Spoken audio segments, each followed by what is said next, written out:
Hello, All right, we are broadcasting. hello Hello, everyone. Ashok. Hello Oliver, how are you?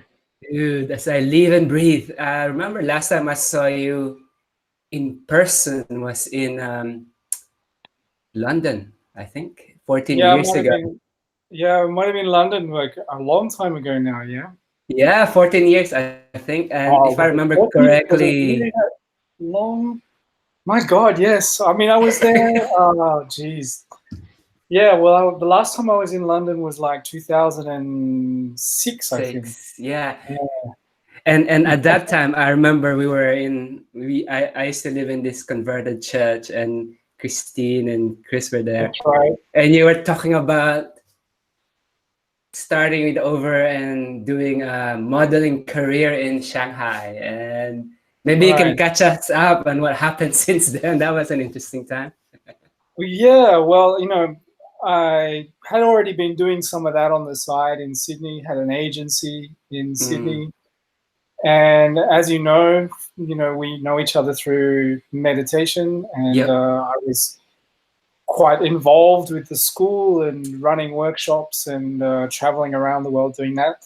So uh, it seemed to be a good way to be employed Mm, but not have a job, so that I could disappear for a few months on retreat and do intensive meditation practice and then be available for work again. So that was kind of like the idea behind it. And yeah, so my agency ended up finding another agency in Shanghai to send me to, and I went to Shanghai in 2008. wow. Yeah.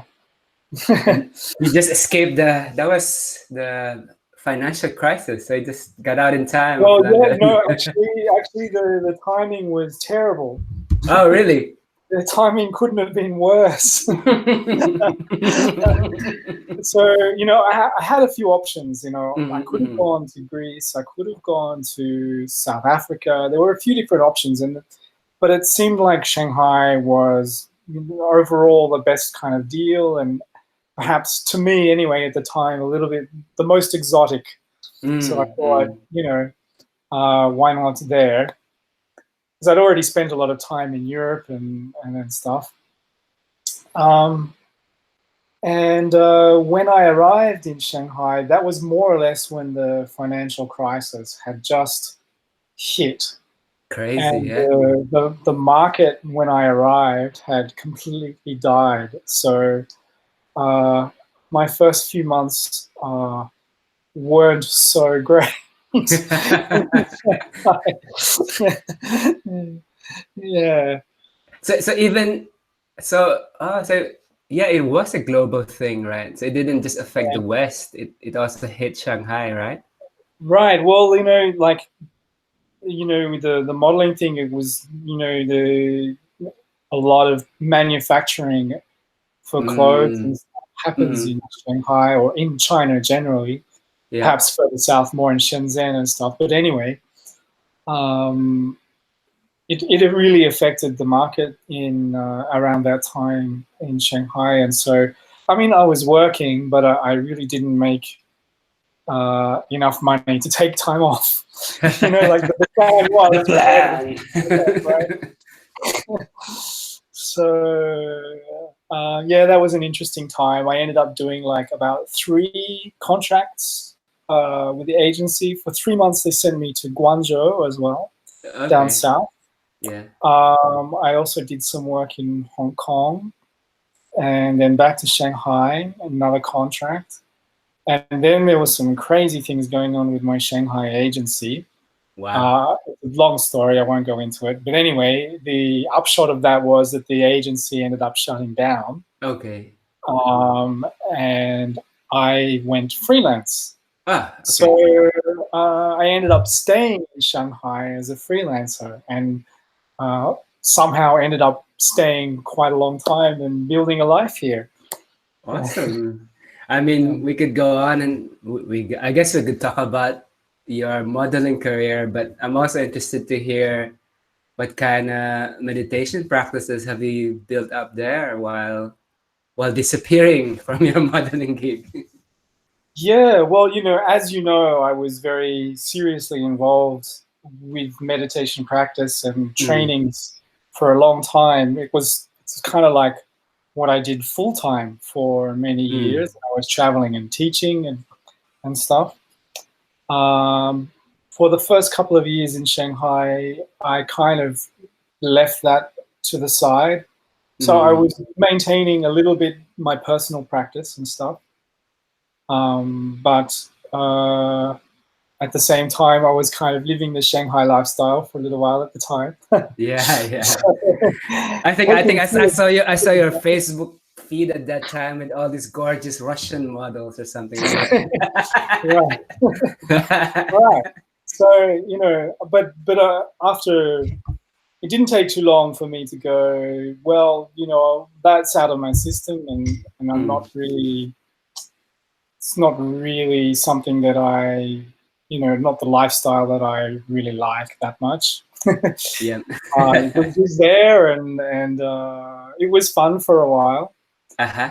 Um, but then it came time to really sort of dive deeply into practice again. Mm, And I really wanted to do it in an environment that was authentic. So, mm, and that's not so easy to find here. mm, Actually, in Shanghai, there are a lot of places like yoga studios. Like yoga is huge here. There's apparently, like, I heard, 10,000 yoga studios in Shanghai. wow. Yeah, or in the big city, Well, it's lots of it's got people the there, population so of Australia in one city. So yeah, it you doesn't. just do the math. Yeah. Um, anyway, so there's a lot of that kind of place and a lot of new agey kind of things. But I meant like a serious environment, a Serious, genuine yeah. environment, an authentic environment. And um, I ended up finding this website for a very small temple that was about 3 or 4 hours bus ride out of Shanghai in the Mm, countryside. And there was an Australian man there who had become the disciple of the head monk there, the abbot there, mm, and the Australian guy had um, created like this program for people to come and visit the temple, stay at the temple, participate in his like workshops. And so he didn't really do very sort of big organized workshops like this. He'd host a few people on the weekend and then spend a couple of hours during the day like teaching them mindfulness or something like that. mm-hmm. Wasn't terribly structured. Or you could just turn up and stay, just do temple stay and sort of see what it's like to live at a temple for a few days or whatever. And I Mm-hmm. emailed him and I said, look, I have a serious meditation practice background. Mm. And I don't particularly, I don't particularly want to participate in your class. I want to do my own practice. I'm a teacher myself, kind of thing. Yeah. Can I come and stay there? And he said, of course, come along, do stay as long as you want, do what you want. You're more than welcome. So Wow, I came that's along. cool. Yeah. So I came along and my first trip there. Oh God, I can't remember how long I stayed. It was about a week, Mm. about 5 days, 7 days, something like this. And wow, like it was a beautiful little temple. Um, it was a Pure Lands temple. So if anyone out there knows a little bit about Buddhism, in China, Pure Lands Buddhism is perhaps the most common. There's the two main ones would be Chan Buddhism and Pure Lands Buddhism. And Like Chan Buddhism is pure what lands, like lands or lands, as in land landscape. landscape. Yeah, Ah, Pure okay. Lands. And the other one is Chan, which everyone knows by the Japanese word Zen. So In Okay. China, it's called Chan Buddhism. And then there's also Pure Lands Buddhism. There are others as well, but those are probably the two main ones in China. Mm. Um, anyway, Pure Lands is like it has the reputation of being more sort of village orientated, folk Mm. orientated, because it's about, if you pray to, or if you aspire to the Bodhisattva Amitabha, in Chinese Mm. Amitabha, you gain rebirth in Amitabha's Pure Land, and there, of Mm. course, it's much easier to practice and gain nirvana. Mm. That's Mm. the folk legend of it.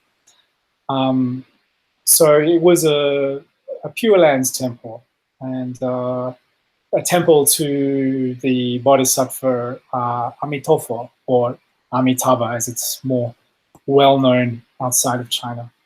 Yeah. Mm. So bodhisattvas are those who are already who can escape reincarnation but choose to come back until everyone's Yeah, enlightened. Is it something yeah, like that? Yeah. that's kind of like they're like they're sort of like deities, major deities of the Buddhist universe, but Mm. they were once people, and Mm. they attain a very high level of accomplishment, and but delay the final release in order to help all sentient beings. And the legend is that they create pure lands, Uh-huh. like pure land, where people can be reborn into, free from the limitations and sufferings and travails of living here on. Wow, it's like the real utopia, right? That doesn't become Yeah, dystopia. yeah, not fallen, not fallen Yeah. Before the fall. before the fall. Yeah, it's Yeah. interesting. I remember when in the meditation school we both went to, we had the whole cycle on the I Ching, and I was just wondering how much of that is still there in China, or has it been forgotten, or Yeah, it's more it's Is it more Taoist, right? That I yeah, Ching yeah. rather Well, the than I Ching Buddhist. definitely is more Taoist, and there Yeah. is there is a they do mix quite a bit, the Taoism and the Mm, Buddhism together. And philosophically they mix quite well.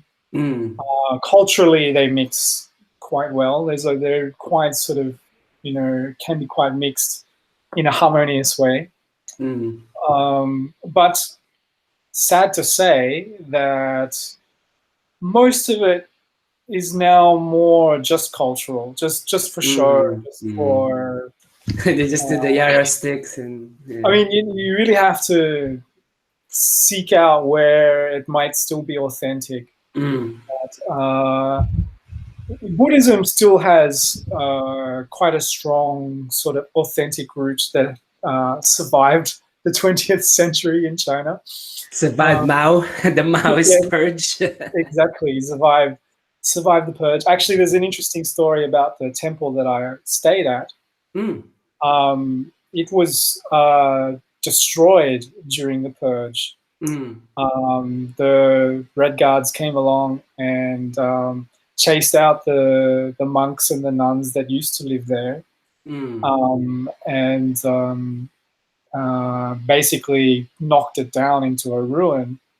mm. Um, and famously, there was one nun who hid from them, and then when they were gone, came back and lived in the ruins Wow. for decades, continuing to do her practices and whatever. Wow. And then the abbot that was there when I visited, he was an old man then, and this was a long time ago, it's more than 10 years ago now. So I'm not sure if he's passed on now or not. But anyway, um, he had come from some other province Mm, as a well-established monk, old man already, and he came to. He was sent to rescue her from these ruins and say, "Hey, come come, you're old now, come and live with a community where we can look after you. But she Wow. refused to leave. So Wow. he ended up staying and finding a way to get the funds and everything to rebuild the temple. And then, Wow. and then he rebuilt the temple, basically. And then On the she same she transferred. She did the transmission to the next kid. Yeah, so there, when I was there were a bunch of new young monks there training with him. She had passed away by then. She, there was a shrine to her there, and Mm. she was buried there at the site. But he was still there, and there was a whole bunch of young monks there training up, staying at the temple. It was still a very small temple. A couple of the sort of original buildings were still there, but Mm. there you can tell that they've been significantly renovated and repaired and restored, and the main hall was fairly new, Mm. or well, new, relatively new. Like it was pretty old already, but compared to the site, compared to some of the older ruins and stuff, very new. So yeah, Cool. but he was there and he rebuilt the temple. Cool. So what were the one of the key learnings you learned from your time there in that little Pure Lands temple? Which you want Well, to share? Because I understand some of the things you get might be a bit personal, but oh yeah, something, yeah. yeah, yeah, yeah. Like the energy there, Mm, it's like once a place is a temple site, particularly if it's been a temple site for a long time, mm. it's like it will always be a temple site in a way. Like the Is there energy like was a there. pillar somewhere there? Yeah, the energy was there.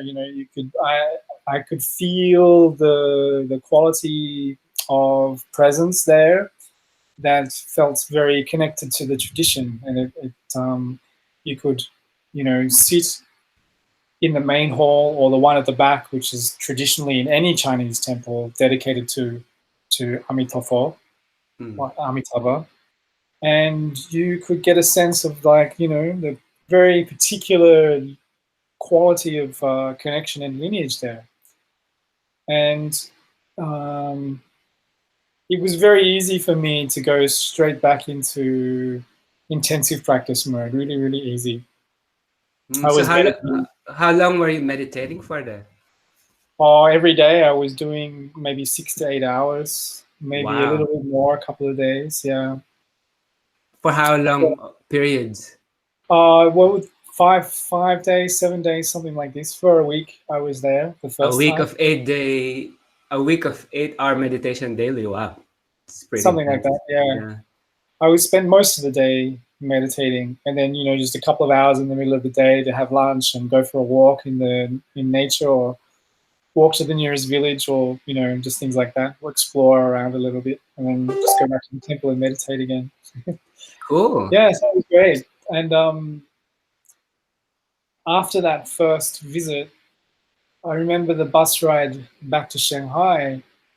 I'd really reconnected to something very Mm, strong, and the presence was with me. It was like I was in an altered state afterwards. I didn't have to be practicing to experience it, and I was mm, in that state for quite a long time after I'd left the temple. And when I was there, the abbot was, he was so happy to see some people come along and actually, do seriously practice. It didn't really matter to him that I didn't want to receive His transmission. transmission. I didn't want to, like, because it would mean sort of some kind of binding relationship to him and that temple, Mm, mm, and I didn't necessarily want that. I just wanted to sort of, I could do it on the level of the energy. yeah. um, but he gave me little wrist size mala beads, the Uh-huh. Buddhist prayer beads things. And he said, why don't you try doing the typical Pure Lands practice. The Uh-huh. medicine practice is like just simple, you with the beads, Amitofo, Amitofo, Amitofo, Amitofo, Amitofo, like a mantra.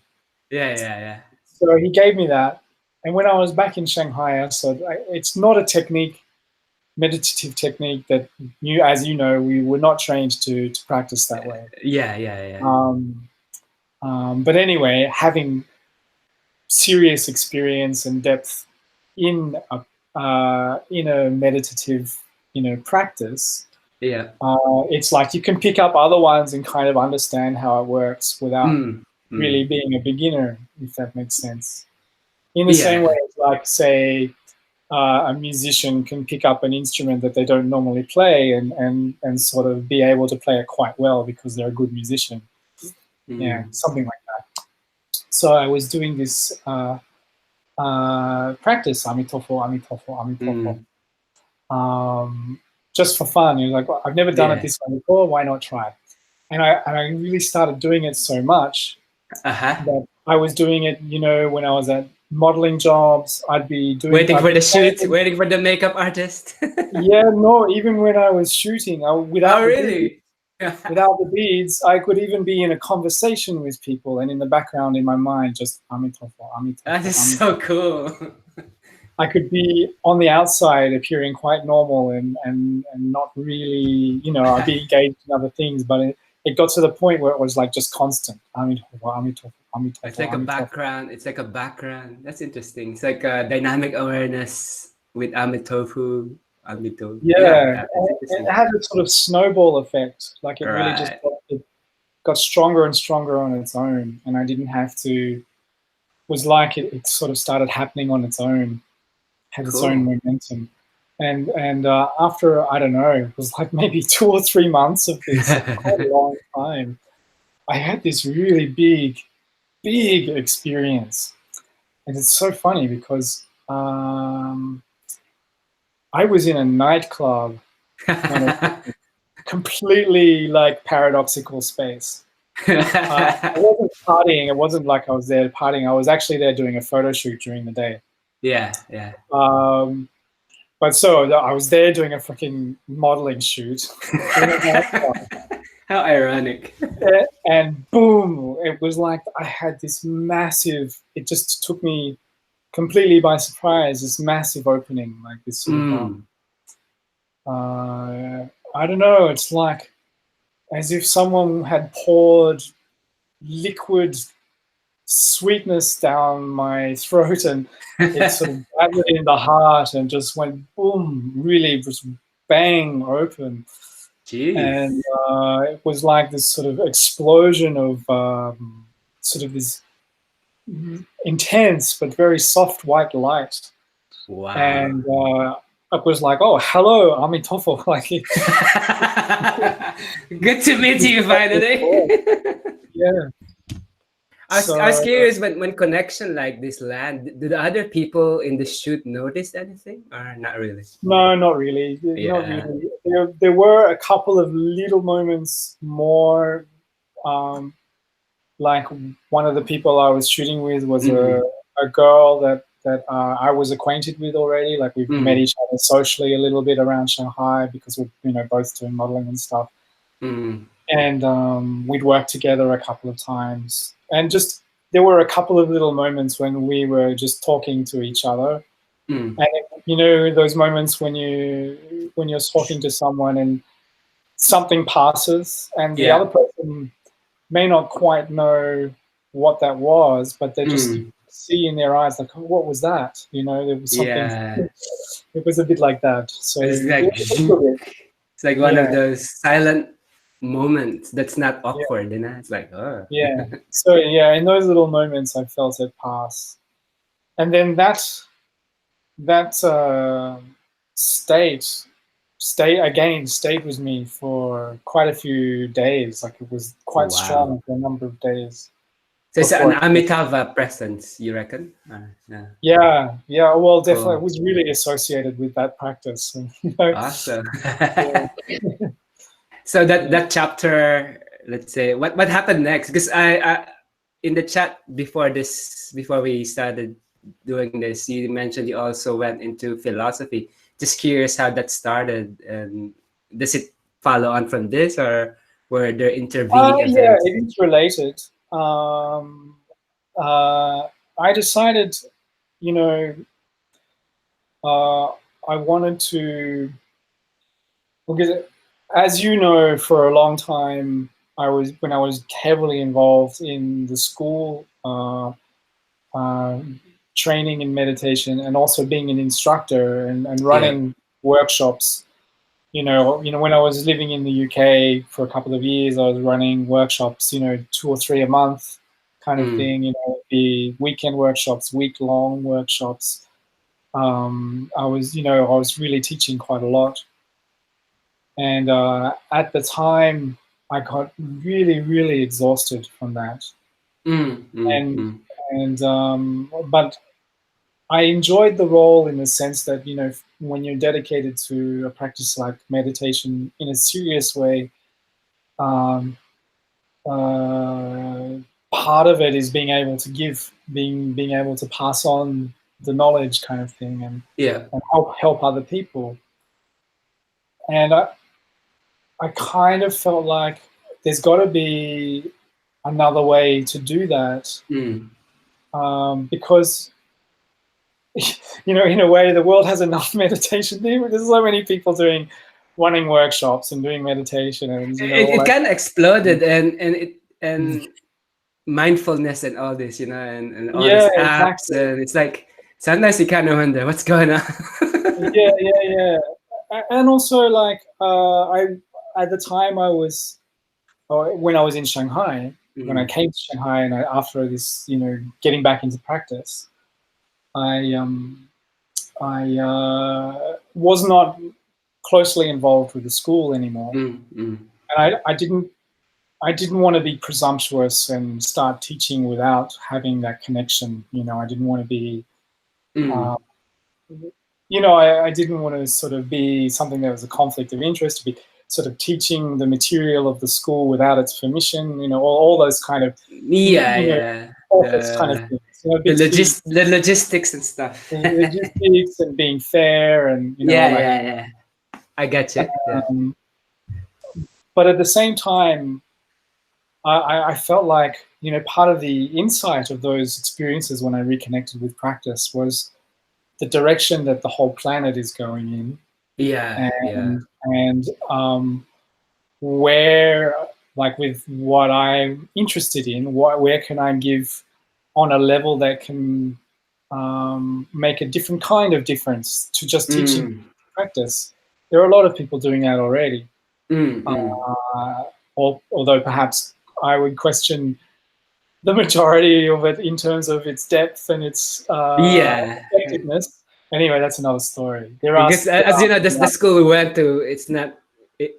One thing that's good about that school, it wasn't really after the number of people. It's more the depth, right? It can yeah, be exactly. not many people doing it, but as long as you get to a certain level of depth, which I Yeah, highly respect. Yeah. yeah, exactly. Mm. Um, and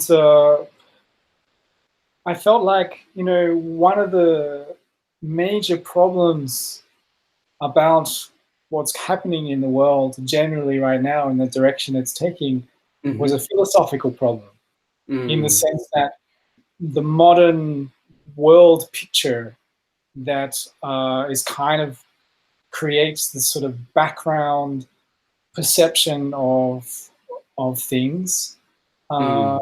um, is kind of disconnected from these deeper levels that meditation practice can take people to. Mm. And part of that world picture is this sort of very conflicting opposition between science Mm. and spirituality. Yeah. Um, and, it all gets caught up in very strong reactions that people have, understandably, to Mm. religion, Yeah. and particularly the way religion is in sort of institutional, dogmatic kind of ways. Mm. And of Mm. course, people kind of associate anything spiritual with that, and this notion of belief, uh, Mm. and how, belief is opposed to anything that science comes up in terms of reason. Mm. So I was like, I knew, well, my argument would be, philosophically, that this is a false opposition, that spirit Yeah, and science are not actually opposed to each other, yeah, and that they're only opposed because there are hidden assumptions in the way that we um, do science that need not necessarily be there. It can still be science without these assumptions. And that the main one is that the world is fundamentally material. material. Yeah, yeah, yeah. Yeah. Mm. Yeah, have you heard of Don Hoffman? No, I haven't. Yeah, he's a quantitative psychologist, and Okay. he is trying because he's saying all his colleagues, physicists and psychologists, they're trying to get a theory of how consciousness arose out of the material world, right? Because if you're a Yeah. materialist, you would think that all there is would be the material universe, all the atoms, dark energy, whatever, quantum. And so the theory they're trying to find out is what configuration of these particles gave rise to consciousness. Yeah. But then he said no one's looking from the other side. He is now looking from the other side, where what if consciousness came first and matter just came out of consciousness? And he's doing Yeah. this mathematically. In a way, he's kind of postulating that the whole universe is a network of consciousness. Very interesting, and Right. no woo at all. He's really trying to do it from a mathematical point of view. Like use Right. mathematics, you start with Yeah. certain assumptions, and then you build a whole framework out of that. And there's Yeah. something to that, because one thing he said that really struck to me is we don't see reality, which is true, because Right. ordinarily once you enter high states of meditation, you see different kinds of reality that you don't see when you're in ordinary consciousness. And Yeah. the way he said it, he described it as what we see is like the icons in a desktop computer. Like when you see that email icon, that's Right. not how your email looks like. Because really your Yeah. email No, looks like ones and zeros or fluctuating currents right. inside the chips. But that's what you see, and it's good enough because it allows you to manipulate your email and do stuff. The same way when we see this reality, it's actually just icons. Like an animal would see a different reality. Like some Right. animals can see infrared, so the whole world will look so different to them. And Yeah. and it's the same Yeah. reality. So no one actually, he said, we all evolve to see the reality that allows us to survive. And no one actually sees the whole thing. What do you think of Right. that? It's an interesting concept, you know. The Yeah, look, it's sort of very similar to the kind of arguments that I've been exploring, and there are other sources. And the interesting Yeah. thing is that I found Western sources for this kind of stuff. Um, Actually, my original inspiration was at first I started blogging, and Uh-huh. I just needed to get out some ideas, and I wanted to write stuff, and it was very heavily Buddhist focused because I've been in China and it's sort of Mm. Mm. wanting to speak a language that was more well known. Like first I'm here in China, and I'm exposed to it directly. So it made me interested in all the different aspects and different traditions. Oh, Amitabha, what's that? Pure Lands. Oh, it's different to Chan. So Mm. I was already kind of immersed in the Buddhist cosmology again, and so I was, taking this sort of, the Buddhist philosophical language and using that as my language to express something of my insight and meditation experience and stuff. Things just needed to Mm. say things. But then I kind of was like, no, it's blogging's perhaps not it. And actually, I started reading Rudolf Steiner. Ah, yeah, yeah. Now, we know Rudolf Steiner perhaps more from his really far out esoteric work, and most people Yeah, yeah. probably know him much more for that. But actually, I went back to his original two texts. Yeah, he was a proper philosopher. He was a Proper. proper philosopher. So Yeah, I yeah. read his thesis, Mm. Mm. which was in English, it's two different translations. One is Truth and Knowledge, something like this, Mm. called Truth and Knowledge. And then there's the follow-on from his thesis, which is um, the philosophy of freedom, or the philosophy of spiritual activity. And so that gave me, that really opened my eyes. It was like, oh, this is science and spirituality together. Yeah. This is how the, you know, the conceptual work, the conceptual foundations can be explored and critiqued and in his way deconstructed to reveal this deeper level of doing philosophy and thinking about this stuff.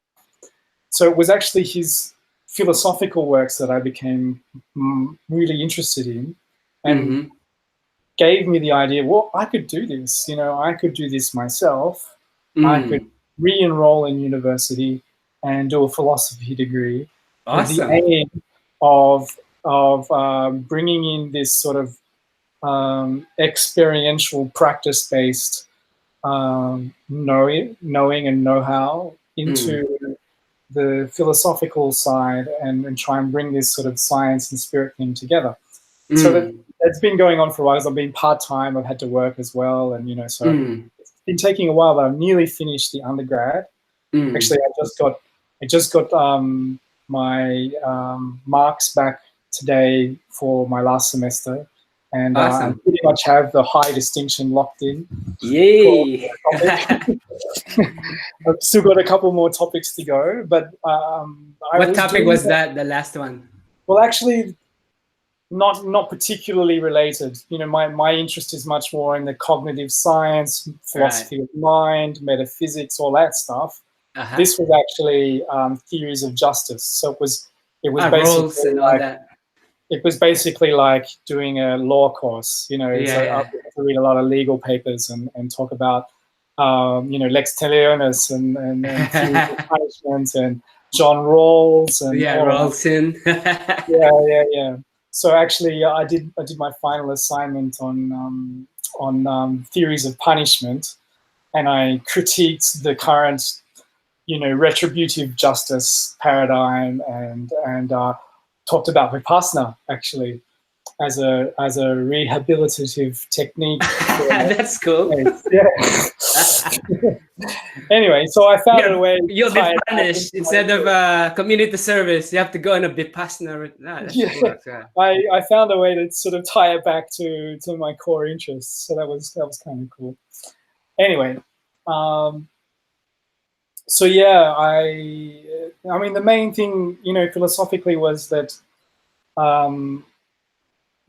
the world in the scientific viewpoint is divided between subject and object, and that divide is absolute. So it's as if we as observers observing the universe empirically, we're doing it from a speculative standpoint. We're doing it from a standpoint that has created this artificial division between us as an observing consciousness and the world that is observed. So effectively, we place ourselves outside the universe as an observer, but that no one, not a single person or living being, experiences the world this way. Our consciousness occurs within the world. And there's actually a lot of philosophical work in the Western side of things. Did Heidegger go into that? Yeah, Heidegger. So actually, my courses haven't covered Heidegger so much, but I really got into Merleau-Ponty, the phenomenology of perception. The phenomenologists, the American pragmatists like William James, John Dewey. Dewey, the one who did the library thing. They were really onto it, and Merleau-Ponty really onto it. And Wittgenstein, I'm a huge Wittgenstein fan. The early or the new? He changed, right? Actually, both. The later and the earlier. I got obsessed with what is it? The Tractatus, what is Ah, it? yeah. Philosophical, Logico Philosophicus. Yeah. But Um, what's your take on that about language and our reality? I'm still, I don't know. I'm still digesting that. Is it right. really true that the way we, I don't know, because part of me understands that when I switch from Filipino and thinking in English, part of my reality changed. But then we enter states of meditation where it seems beyond language. I don't know if to what extent that is true. What's your take on that? Um, I think uh, language is really important part of understanding how we view the world, because the limits of language are taken for granted, and they tend to create a box for discourse, and everything outside the box gets ignored. True. Yeah. Yeah. Yeah. Yeah. Yeah, and Wittgenstein kind of talked about that in his later work with Mm, with the with the philosophical investigations. mm, Um, yeah, so um, another great philosopher that I came across was a guy called Eugene Gendlin. I don't know if you've ever okay. heard of Eugene Gendlin. Nah. Nah. He was also a psychologist. Mm-hmm. He was a psychologist. He worked a lot with Carl Rogers. He's actually much more famous as a psychologist, even though he was a professor of philosophy at the University of Chicago for many, many years. Mm. And he had this amazing, well, he passed away in 2017, very recently. A very old man. He's like 90, I think, when he passed away. He has this amazing um, approach to philosophy that Mm. really I really gel with. And his influences were as well like the phenomenologists and Wittgenstein, um, and his background in psychology. And he um, did a lot of philosophy around language. Okay. And then one of the um, important things about it is the way we work with the implicit. So instead Mm. of like we tend to our awareness, we tend to focus on what's explicit, what is explicitly said, what does this concept explicitly mean, but Mm. without the implicit context from which we implicitly understand why something was said. Mm. So he kind of reversed this and focused on the implicit as the kind of the generative background of meaning for explicit statements to be made, and how we can understand the explicit from this sort of context of the implicit. So he was like he found a way to uncover the unconscious. It's no longer unconscious anymore. It's what's implicit. Ah, that's Really interesting. interesting. Because Really interesting. I was listening to this podcast by physicists and they were talking about cosmology and stuff and they talk about information, and it's a weird thing about information is when I say Ashok, Yeah. Zaman, if I point to you, in order for that to make sense, I have to create the whole universe. It's so weird because I have to know Ashok is a man. He's in China. He's Right. living at this particular time on Earth, the third planet from the sun, a medium yellow. So you actually have to create the whole universe to really Yeah. understand when I say Ashok. It's All so of weird. that. Yeah. Exactly. All So of that is one implicit. individual, Yeah. you actually need. That's why it's a bit problematic, I think, when they say you can just create artificial intelligence, but like that, Yeah. without the whole infrastructure, right? Because you kind Yeah. of need everything for it to make sense, right? You can't just say, "Oh, Ashok is a thing that exists outside of everything," but then that doesn't mean anything, right? Without the web of Yeah. relationships. Exactly. Yeah. And so it's like um, concepts act Mm. like closed boxes. Mm. Logic acts like a closed box, but logic cannot prove itself. You Ah, cannot. yeah, You yeah, yeah. know what I mean? Yeah, there was So who did that? you, I forgot the name of the mathematician who Gödel. You know Gödel's Gödel. theorem. Yeah, yeah. He said you can't prove math using math. Something Yeah. like So Genlin found a way to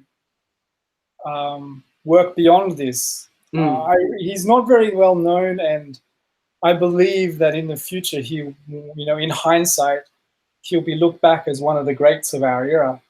So how was he able to unlock or unpack this Well, in a what's way? interesting is it came from his psychology work, and Mm. he wanted to investigate why does therapy work for some people and not others. Mm. And what he found was, um, it depended less on the background and the training and the theories put into practice by the psychologists. So one psychologist might be sort of more specialized in psychoanalysis, and another one might be more specialized in cognitive behavioral therapy or whatever.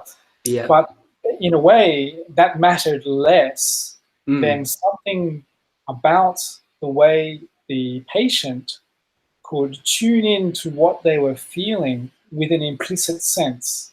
So Mm.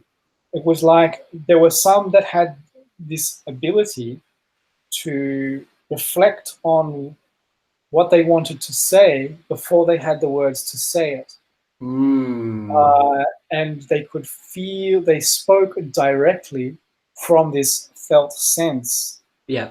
And from there, he developed a whole philosophy around it. In fact, as you know, we did a similar practice in our training where we would, identify somewhere we're stuck Yeah.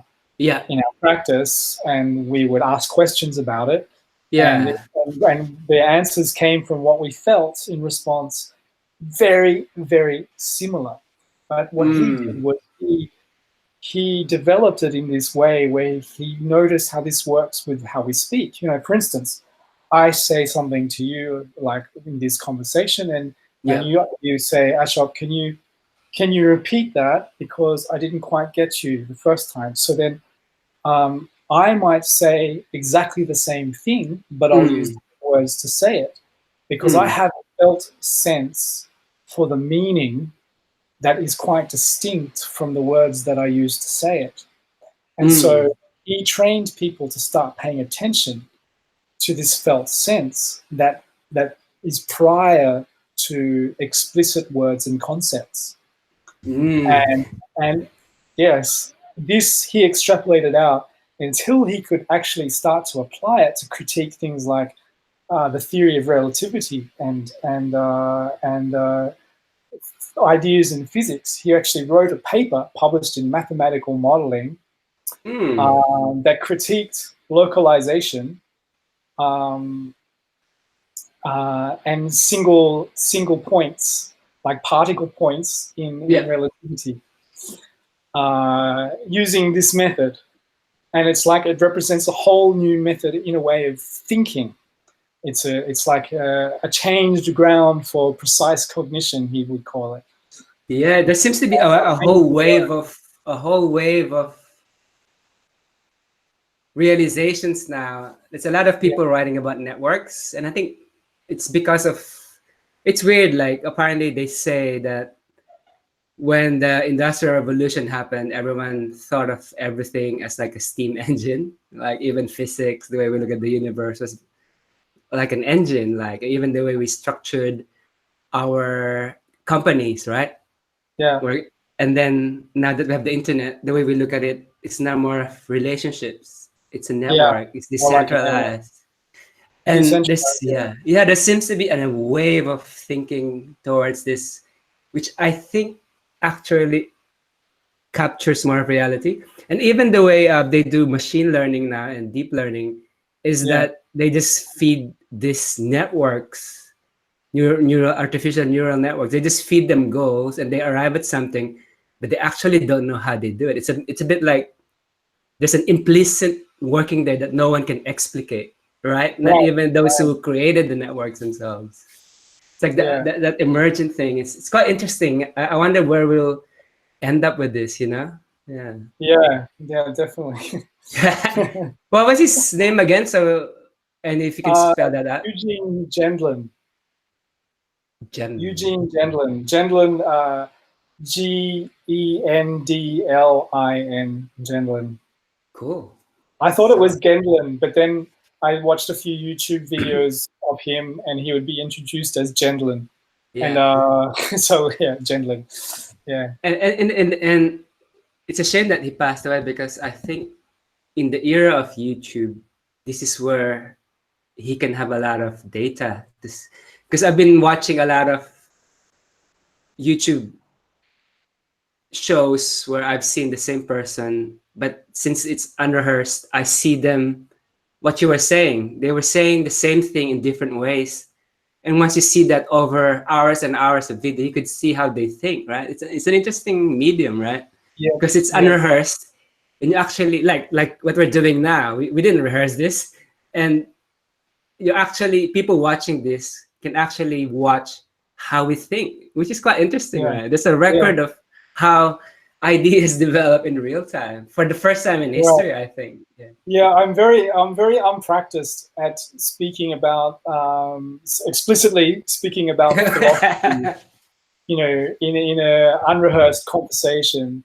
I'm much better when I can sit down with a pen and paper and write it down than I can speaking. But it actually applies to writing as well. Like he in a paper on the interface between natural understanding and the computer. Uh-huh. Um, he talked about and this was in a journal for what was it? I can't remember what the journal was called exactly, but it was like a journal in like robotics and engineering or something like this. Is Eugene Kelly, the psychologist who talks about implicit sense, doing a paper in something to do with robotics, engineering, computing, anyway, and he's talking about the way the poet comes up with the next line. It's like the line before implies what comes next, and it's more precise than what he can come up with explicitly, because he will say, maybe it's this, and he writes it.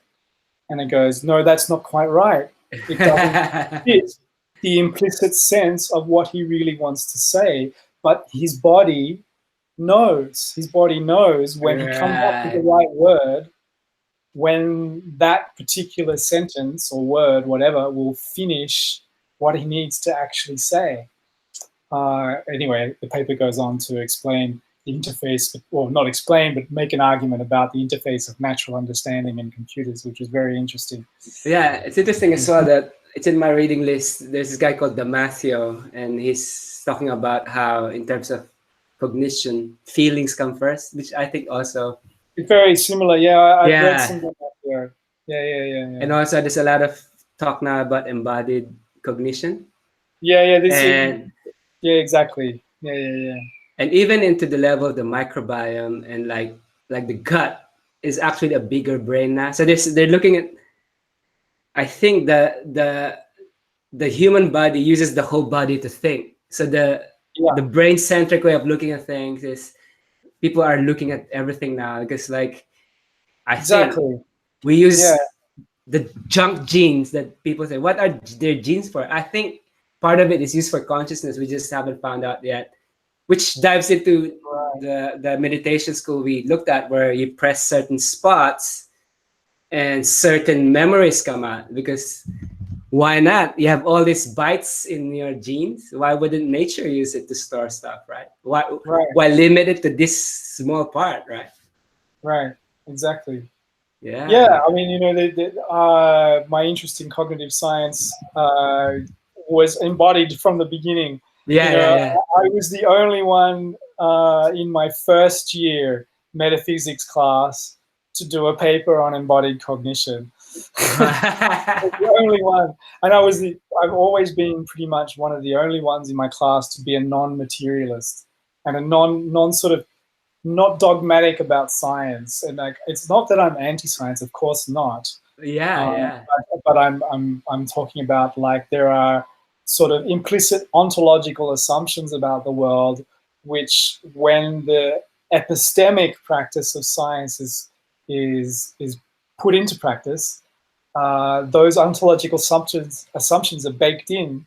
So then the world ends up becoming divided between this world out there and a world in here.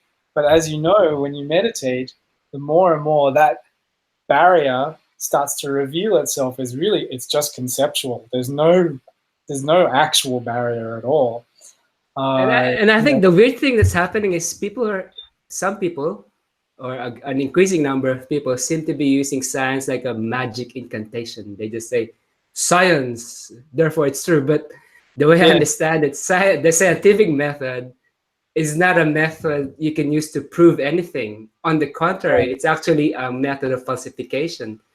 Like Karl Popper said, like if you cannot falsify a statement, that's not a scientific statement.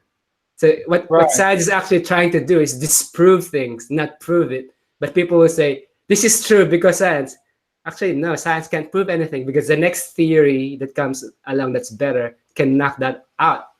Yeah. So you can never say at any point in time that this is it, because you're assuming that the knowledge of the world is perfect now, which is not true. We laugh at people who thought that the earth was flat, but at that time, all the data you got was that the world was flat because no one saw beyond. There was no telescopes.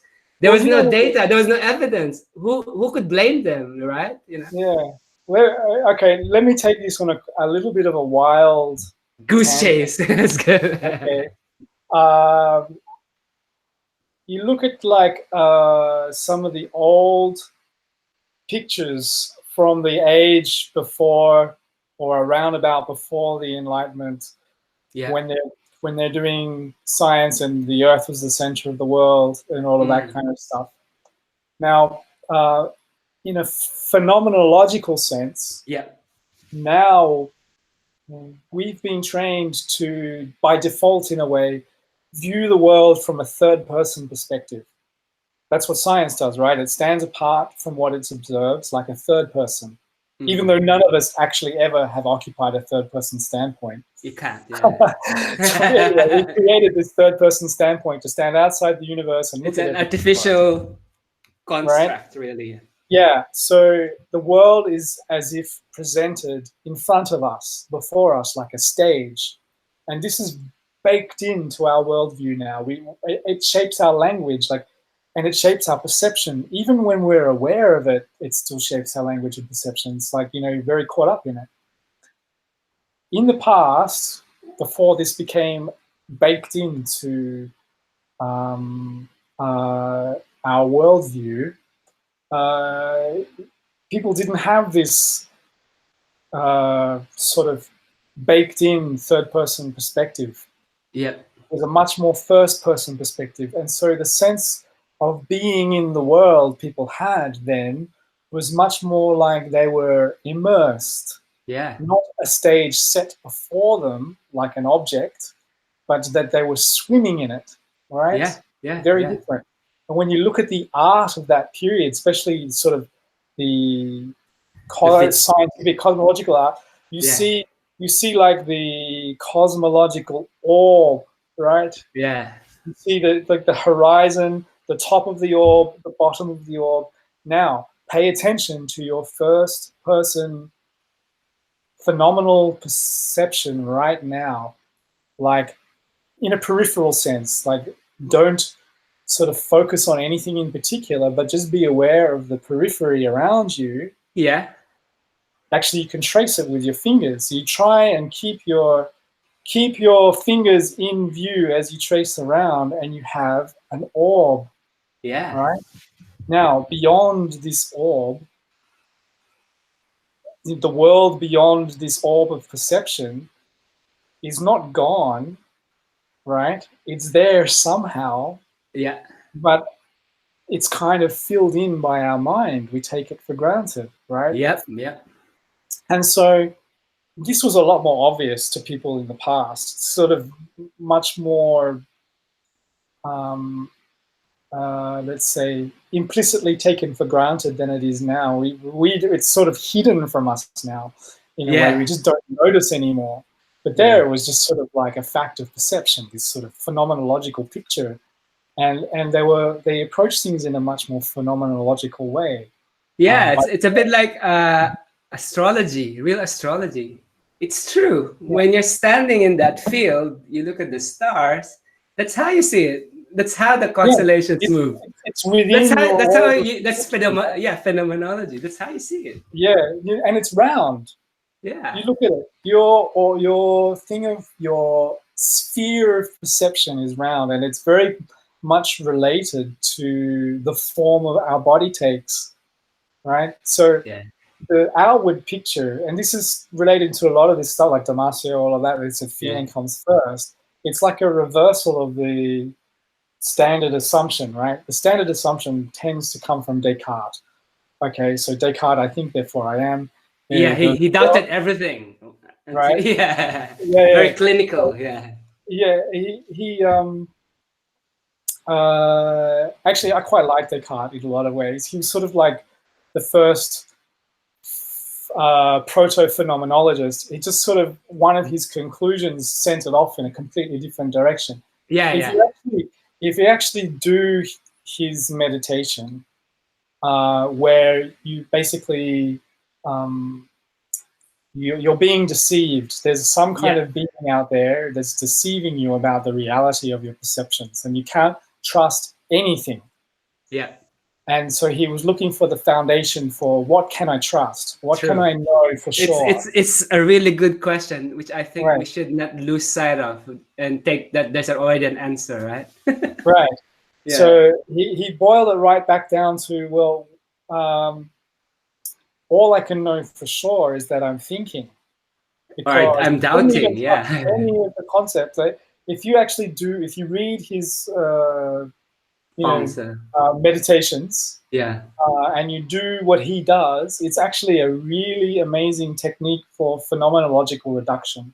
That Mm. you refuse assent to all your perceptions, Yeah. but the fact that it's still there and that you're thinking is still, it becomes so sharply apparent to you, right? It Yeah. comes into focus. But his conclusion was that I am a thinking thing, right? Yeah. And here implicitly he creates a divide Yeah. between the world that we can only know out there conceptually. So So so in a way he created subject and object in a way. yeah, One of the first persons to do that. Yeah. but to really do it explicitly like this, Yeah. yeah. Yeah. And so now this sort of world object is taken for granted, and yeah, now like with physicalism and materialism, the subject has disappeared altogether. So there's no longer this, here's the world of the mind, there's the world of the material. It's just material. So basically, they've taken this Cartesian dualist separation of object and extension. So anything that has material reality, anything corporeal has extension, meaning that Yeah. it has like extended. And they created this absolute object that can only be viewed from outside. And we've forgotten completely that actually this thinking, perceiving consciousness is part of the world observed as well. It's not actually distinct. Yeah. Um, And actually, it's one of the things I hated when I went to university is when they tried to teach you to write in the third person. I always wanted to write in the first person because I want to right. say this is what I'm thinking. They said no, you have to say it in the third person. But why? Yeah. That's like a cop out. It's like saying it's true, but actually I'm not saying it's true. I'm saying that's what I'm thinking. Why can I say I think? But they don't want to do that. They just want it to write in the third person, which is I Right. think reinforcing that you were saying that Right. just I think, because it's printed, it's the truth. It's undisputable.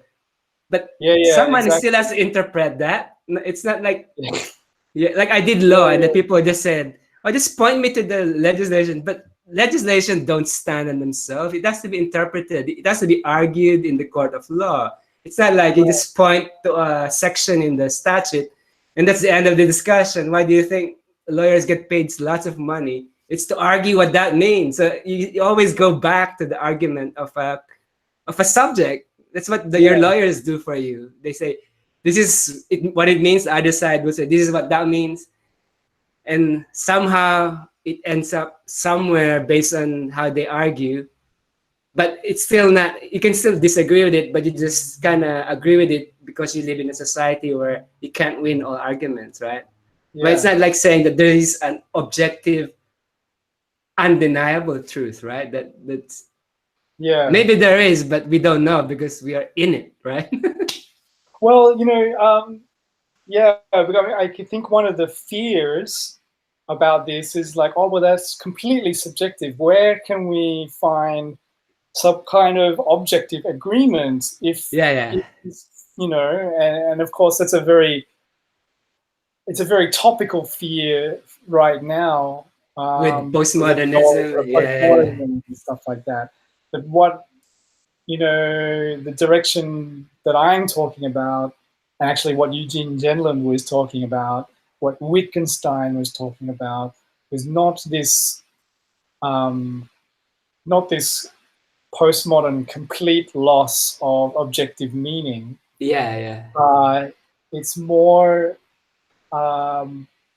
you, there's this sort of opposition where there's either the order of logic and um, and the way logic works. You have a logical proposition, and that proposition will entail all of its inferences are there. Like, So it's and so like top down. You lay it down from the you top, have going this, you down. have this sort of like, and there's order in that, and we feel comfortable with order.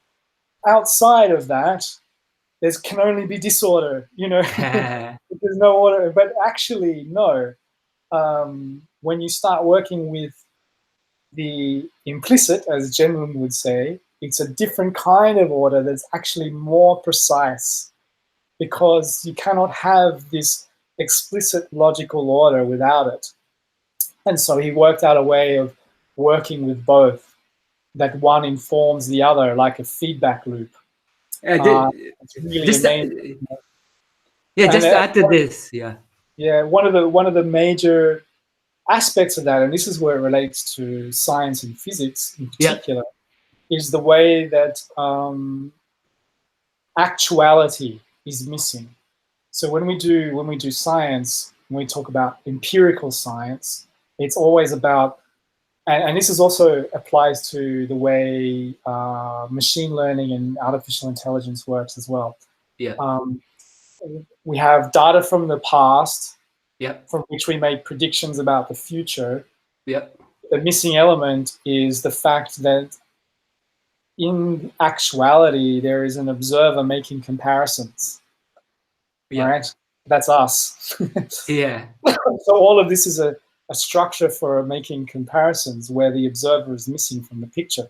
yeah, And so when you start paying attention to the explicit reality that is actual, yeah. actuality is sometimes people have a very difficult time trying to come to grips with. So this is where the American pragmatists really Yeah, really made their contribution, right? Yeah, right. they Yeah, didn't exactly. get lost in the theory of the continental philosophers. Right. Yeah, But yeah, also the phenomenologists, though, they were yeah, very concerned with what is actual. So yeah, actual is what experience is what is happening in experience, yeah. you know, The directly. the real das ein. Oh, yeah, that the Yeah, thing. yeah. So anyway, and there are ways that this can be applied scientifically, which is, I don't know if I can get into explaining that. Whether I have the brain power to do it off the top of my head. I just add to that, when you were talking, it reminded me of again with this physicist talking about entropy, and Right. they're saying that the universe started with very low entropy because it was at least the known universe, because the known Yeah. universe, we know it's there because of light, because we see that Yeah. the farthest things we could see through light is getting further away from us, so that's we know it's expanding. And if we just roll Yeah. that back, then it must have started from a small point, which is the Big Bang.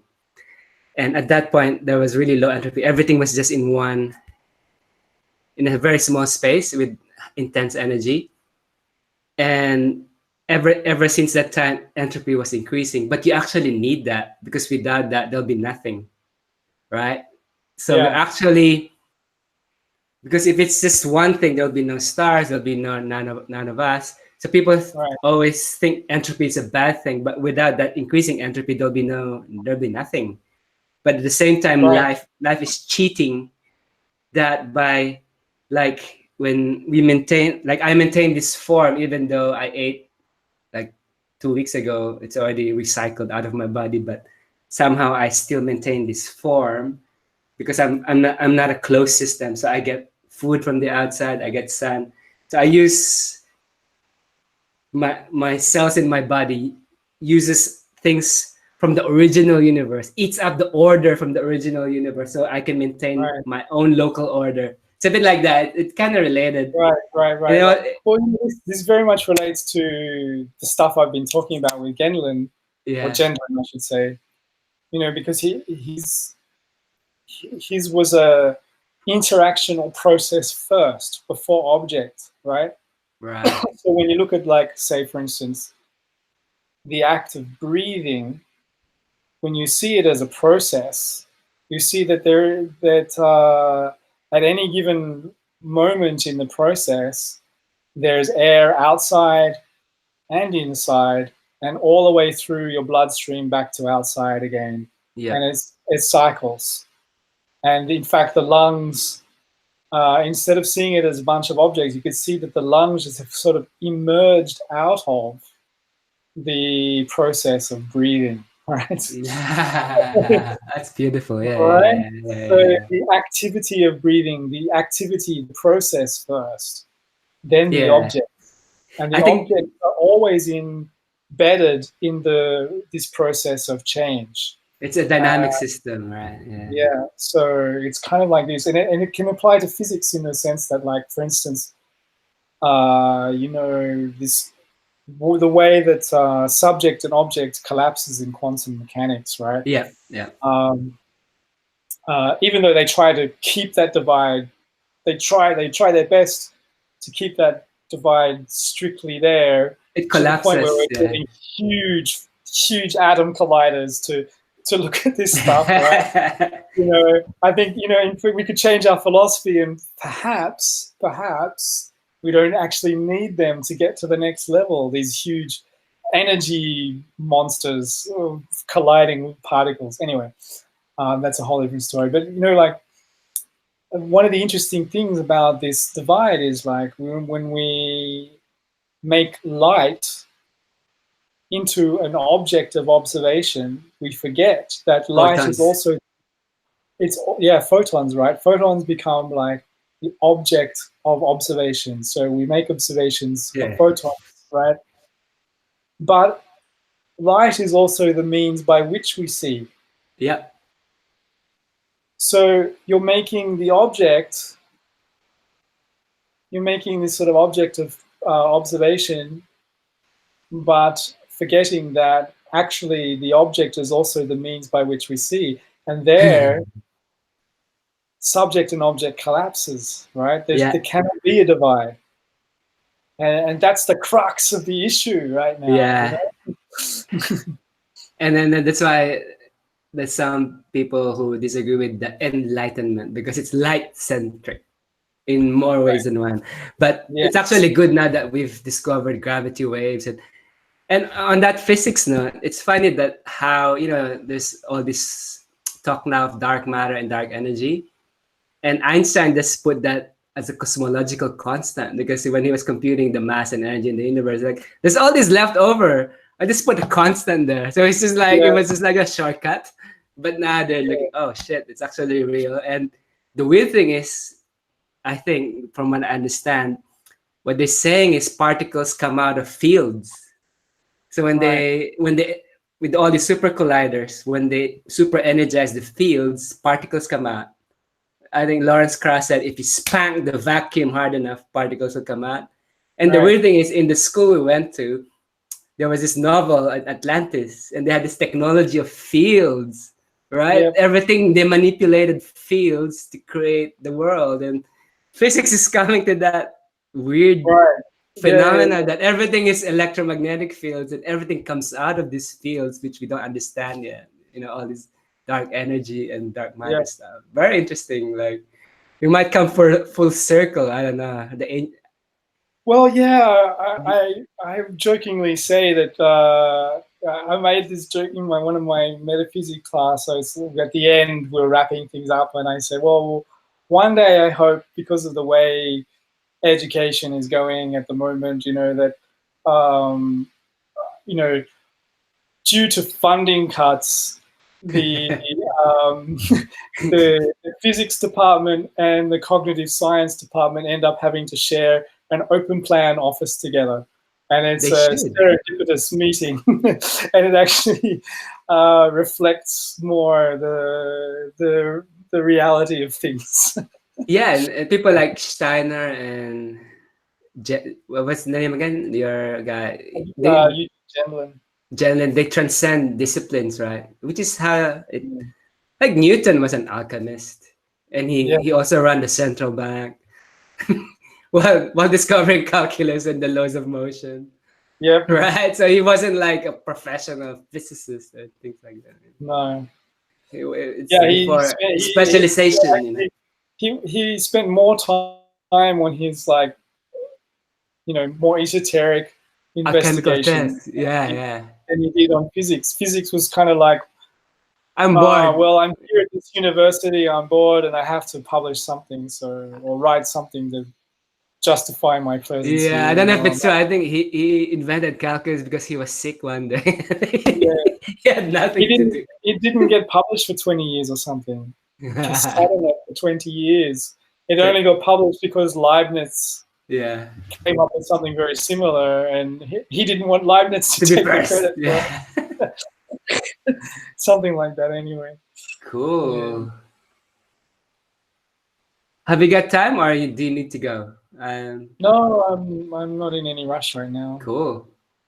Yeah. So, anything else from your philosophical explorations before we go to such mundane things as startups? Oh. Hmm. Which, actually, I shouldn't Hmm. joke, but you're talking about actuality. There's something to actualizing things, you know.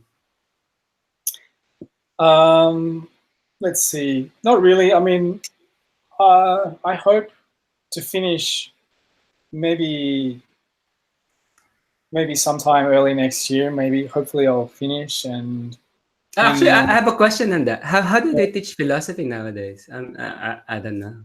Do they do it chronologically? I don't know. Is it thematic, or is it? Do they cover both Eastern and Western, or there's what's the no canon? Eastern. There's no Eastern, unfortunately. Right. Uh, uh,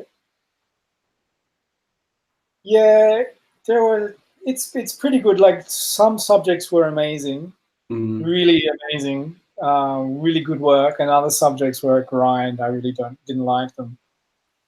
Like, practical ethics was, oh my god, that was. Uh, What's so wrong about practical ethics? Gosh. It wasn't practical at Because all. they wanted me to give a reflective essay on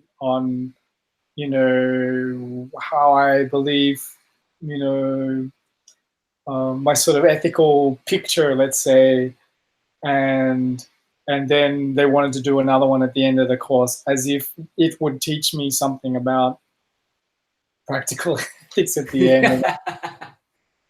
And I tried to talk about how I have this lifelong grounding in meditation practice. Yeah. It gives me a fairly unique ethical position that Yeah. doesn't necessarily relate to what might be presented in these classes. The tutor did not appreciate that at all. He didn't like it at all. He kind of, like, that was a bit of a battle, that one. Anyway, yeah, it's Uh, yeah, you do receive a grounding. Like there is a sort of, the rationalists and the empiricists. Mm. We did a little bit of ancient philosophy, Plato and Aristotle, Mm. touched on the pre-Socratics, a lot of Descartes, Mm. um, and Did then they a do lot much of, Heraclitus? I did a little bit. I love Heraclitus. Yeah, yeah, He's one of yeah. my favorites. Yeah. Crazy guy. Um, Really cool. yeah, he's one of my favorite. He's very, very similar. He's very process oriented. Yeah. You know, in a way, I would say that modern physics is still dealing with the same questions that the pre-Socratics were Yeah. talking about. Yeah, Whole yeah. tension between Democritus. Parmenides and Parmenides, yeah. Parmenides and Heraclitus is sort of what's going on now. Same thing. Um, yeah, so but a lot of the topics are quite contemporary. Like Right. I just do theories of justice, and it's all like Rawls and Dawkins and Nozick and actually I enjoyed that. I didn't think I would because it's Yeah. not my area of interest in philosophy. Yep. But this particular course was done quite well, and I quite liked it. And Yeah. for a while I was like, geez, I could actually do law instead, Yeah. It's a good thing to learn. Yeah. Yeah. For Yeah, I sure. mean, studying law in Australia is a bit different. Like a lot of places, like you do like an arts undergrad or some kind of undergrad, then you go to law school, right? But in Australia, they actually have an undergraduate law You can degree. go straight. Yeah. Yeah, so maybe if I wanted to do law, I'd have to go overseas to do some kind of postgraduate school of law. Yeah. Anyway, it's sort of like a kind of a tangential side. Oh, actually, that might be interesting. But really, I'm more interested in sort of cognitive science, philosophy of mind, and all of that kind of stuff. Yeah. And there's a lot of promise there. I think Yeah. there's a lot of new discoveries to be made there. Yeah. Yeah. So it's taught. I I've been taking quite a while to finish it. Like it's been a few years, and it's changed a little bit over that time. I think in my first couple of years it was much better, but I think it was because the tutors I had and the teaching staff around then were quite different. They were much more open to my point of view. Yeah. They were much more encouraging. Like I had one particular tutor who I did this essay on Plato, and he really liked my reading of Plato. Yeah. He said, "Your reading of Plato is not the received view. Yeah. As you know, the received view and the view we might get from a meditation school are quite different." Yeah. Um, and I did one where I was much more influenced by my experience in meditation school and stuff. It was on Phaedo, which is sort of, the reading where Socrates is about to have to go and drink his hemlock and die, Yeah. and saying farewell to all his friends. So anyway, he liked my take on that, and he said you're very good at dialectic argument, and you have a very phenomenological bent. And at this stage, I'd never heard of Merleau-Ponty. He said, I think you need to, it's not in any of the courses, but here, check out this paper, read this book. This That's this cool. material will really help you develop your philosophy. So he really helped me. Like he put me onto Merleau-Ponty, and through Merleau-Ponty, I discovered Eugene Gemlin, Yeah. and That just that that's real education. yeah, Unfortunately, the sad thing with universities, they're becoming like thought police. It's like it's sad that they're teaching students now what to think instead of how to think. It's so really right, sad. They start like some, I don't know, some teachers or even most administrators even deem things as like that can't be discussed in university. They become like the censors. Like, what's going on? yeah. If it can't be Thankfully, discussed in a university, where else could it be discussed? It's yeah. crazy. Well, thankfully, I think in philosophy departments at least, Yeah. or at least where it's a little bit more shielded from that than if you're doing more sort of continental or sociology or anything like The this, then social maybe sciences, social yeah. science it might get a little bit more like that. Yeah, where I'm studying it's, and also I'm doing it as a distance student. So you're not I'm not on embroiled in campus. I'm not on the campus, so I'm not really that exposed to it. yeah. But later on, I did encounter sort of a more dogmatic approach in the sense that when I was doing like more advanced metaphysics courses, uh, like when I did first year and I got an HD, high distinction in metaphysics, Yeah. because I was able to do a paper on embodied cognition and argue using Merleau-Ponty, right? And then I wanted to develop this view further, and Yeah. like I have like 300 journal papers on my laptop. Just through disappearing down the rabbit hole of I just research. got You the know, citation.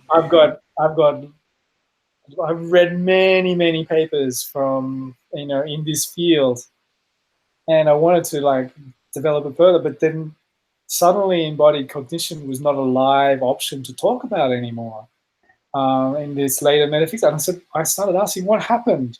What did they say? You can't talk about it? Did they say that? Well, it's not that so much that I couldn't talk about it; it just wasn't part of the course. And Right. so when I tried to talk about it, I was kind of steered away from it. Gently Uh, or forcefully?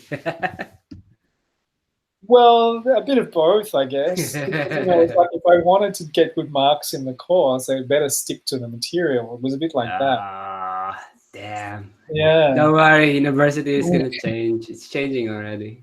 Yeah. yeah. So then I had to just indulge in the sort of, you know, what I regarded as just conceptual games, and I said as much. Okay, here's what metaphysics thinks. It's, you know, because it's made this assumption, it can only ever be a conceptual game, but here is the conceptual game. Yeah. If you start with these assumptions, of course you'll end up here because you started with Yeah. those assumptions, you know? So I still ended up doing pretty good in that course, but I was a little bit disappointed that I wasn't able to sort of say or talk or explore about what I really wanted to explore. Yeah. I mean, but you could do that outside. Yeah. Maybe Yeah. outside Yeah. the academia. Yeah.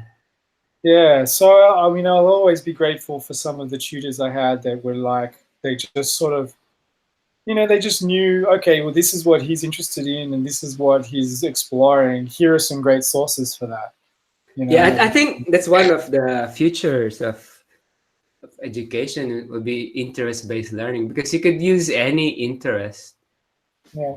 and put in learning modules in it. Like if you're interested in meditation, can learn about philosophy, you can learn about psychology, you can learn about even economics of the wellness industry and mindfulness. Right. So instead of learning subjects in a weird, abstract way, make it put it around things you're interested at. If you're interested in sports, you could learn all different things. But to that, young people would be thrilled to study, right? Because it's in their area. Yeah. Maybe that could be a future instead of the factory way where we need to train you to be obedient Yeah, workers. actually, a lot of this embodied cognition can apply to learning so well because, because of this sort of split between mind and body, Yeah. the way learning is done is so confined to the head. You've got kids sort of already staring at iPads, developing menu consciousness before they've had a chance to think with their body, right? Yeah. But That's where the Steiner schools stand out. I think that right, but, they're still yeah, exactly. It's like this, and it actually creates this split because language evolved from the earliest period through expression, which was bodily to begin with. You know, Yeah. it's gestures combined with sounds. It's pointing. You know, and uh, part of the evidence of that is that we can speak. You know, we evolved the anatomy for speech. Yeah. You know, like it's so this cognitive process happens from within the body, and like you know, even Rudolf Steiner talked about how um, fine motor control develops imagination. Yeah. So there's a close link between fine motor manipulation of things in the world, Yep. practically using your hands, and the development of spiritual imagination or just cognitive imagination in general. And Yeah. you can see that, like, say, with learning an instrument like a piano or something. It's just one of the most obvious examples of that. Yeah. Yeah, And there's nothing like real stuff or yeah, like tangible. And also we have many senses. We kind of, I think that's because I'm finishing my product design degree and we did interaction design. And that's one thing that the real designers quibble about, how Apple reduced our interaction to thumbs and little screens, whereas you yeah, have the whole human, and they reduce everyone to, yeah, you know what I mean? Like, yeah, yeah, yeah, surely yeah. this can't be the end of computing. This is just Yeah, yeah, ridiculous. yeah. There's so many different things to talk about with that too. Oh my God, with virtual reality, with yeah, with yeah, sorry, dude. Yeah, You I mean, like, there's you so when much you richness that exactly the yeah, richness of actual experience, actuality again. There it is. yeah, Yeah, and I guess the future will be the computer should be the house, so that you don't need to, you know, I mean, it should be out there. yeah, Or yeah, maybe you yeah, can yeah, have a yeah. biological computer or something. Yeah. So yeah, where was I going with that? Anyway, I think yeah, Cool. yeah, So maybe we can do another one later. Um, sure. Yeah, you know what? I'm really interested to you're doing product design, right? yeah, I want to give you that paper I was talking about, the send it to natural me. Yeah, interface between natural understanding and technology. That's a yeah, really interesting one. send it to me. Yeah, I'm doing Yeah, my I've also capstone written project. papers on artificial intelligence. I wrote. I can send you one Yeah, yeah. AI, and also like this, you know, sort of evolutionary origins of language and human cognition. I in my course on I did a course on brain and language, which was basically cognitive, like neuroscience. Mm. It was an elective. It wasn't a philosophy subject. It was a an elective, and you know we were doing brain disorders and things like this. And I really struck on how this embodied approach, especially using the hands with objects, could really be uh, a fruitful direction to treat certain language disorders. Anyway, Oh yeah, yeah, yeah, even autism, right? yeah, So, yeah. Anyway, I can send you some stuff around that too. yeah. This is this paper on, like, even the whole language is what did they call it? It's a reef of dead metaphors. 'Cause if you look at it, all our language evolved from being like, I see what you mean. You know, it's all about the It's all body. about It's metaphor. behind me now. So even the words we use, it's Yeah, yeah, relates yeah. to Yeah. our physicality. You can't escape spatial metaphor. Yeah, You know, if you it's want to talk about impossible. Yeah, time, you're already using spatial metaphors, distance in time. You know yeah, what I mean? Like, in order to take time, it needs to be supported by another process. yeah. So there's so much to. Again, this is the invisible stuff that, for some reason, people just focus on. or they just jump to the thing without going all the way back. Exactly. How did you get there? Yeah. Again, it's objective split. We focus explicitly on the object and forget that no object can actually stand alone in a void. You know what I mean? It just can't. It needs to be embedded in something. For Yeah, it to be, and people forget the you can experiment on your own. I'm really annoyed at that, where I experiment on my nutrition and my exercise, yeah, and people saying, but can you explain that? There's no paper. Doctors say this. I know, but if it's working for me, do you know what yeah, I mean? Like, am I gonna then do yeah, something that doesn't work for me only because it's sanctioned by Harvard or yeah. whatever? It's like, And I the don't get that assumption, idea. exactly, and the assumption is that direct experience has no scientific validity. But actually, Whether you can that's all we have, right? actually That's all we have. you can do first person research. You know, Yeah. it's possible, and that's actually first person science is a thing. You can do it. And all the It's great universal. scientists did it. Like, you know So what I mean? They did it themselves. They didn't really. there's another philosopher, modern philosopher. She's great, Maxine Sheets Johnson. She's Uh-huh. another one I discovered. She was a professional dancer Oh, before cool. she became a philosophy professor. And so she also, I discovered her when I was exploring, like, you know, embodied cognition and stuff and consciousness. She's a phenomenologist, of course, because all her philosophy is influenced by the fact that she was a dancer. That's cool, And actually. you just reminded me of one of the things that she said that I quoted in one of my papers recently. And she said that, you know, we no longer listen to our bodies directly, but only what science tells us about our bodies. Yeah, which is fact. It's kind of weird, isn't it? We sort of outsource everything, and Yeah. because, you know, because it's like we're told we're just this sort of passive object to external forces with no actual personal agency at all. That's just been. Yeah. So then we have to receive all the information about From what we're actually something else. feeling Yeah. from outside. It's Yeah, funny. It's like also like people trust corporations more than their neighbor. It's like so weird. yeah, very Like strange. We live in a very strange world at the moment. Things yeah. have turned very weird and very Yeah. concerning.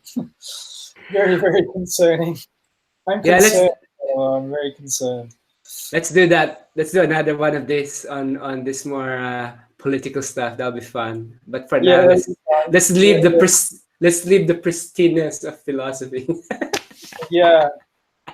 I tend to avoid talking about politics most of Yeah. the time, but that doesn't mean I don't have opinions. So, Yeah, it could be like a what do you call it? A guilty pleasure. Because yeah, politics is it's so fleeting. It doesn't really go deep much, but yeah, it's part of yeah. it. Well, it doesn't have the answers to human nature, that's for sure. Yeah.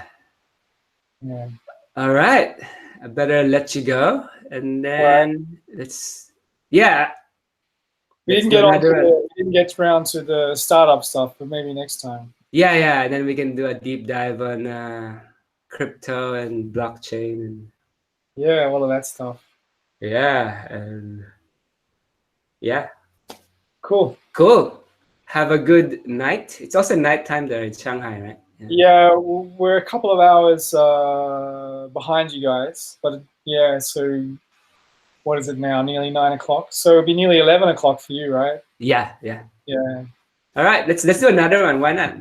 Yeah, sure. Let's Sounds good. make use of the infrastructure Yeah, yeah. before it's gone. Yeah. Yeah, exactly. I'll be cut off. Yeah. All All right. Good right. night. And Bye as they bye. say in your Sai Chen, is it Sai Chen? 再见，再 Yeah, 见。Sai Chen.